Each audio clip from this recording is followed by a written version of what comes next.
Okey, ketaksamaan. Nyatakan ketaksamaan yang berlurik. Tingkatan 4.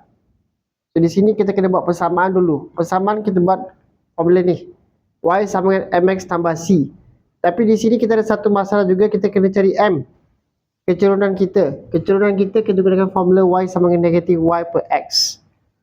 Yang ini kita hanya boleh guna jika kita tahu dua pintasan x dan y. So, kita gantikan saja x dan y kita akan dapat, okey, negatif 4/8, mudahkan dapat setengah. So, kita gantikan dalam persamaan ni, y sama dengan setengah x. C saya berapa? Negatif 4. Dalamkan 2, pasal kita tak nak pecahan. Terapkan sini 2y sama dengan x tolak 8.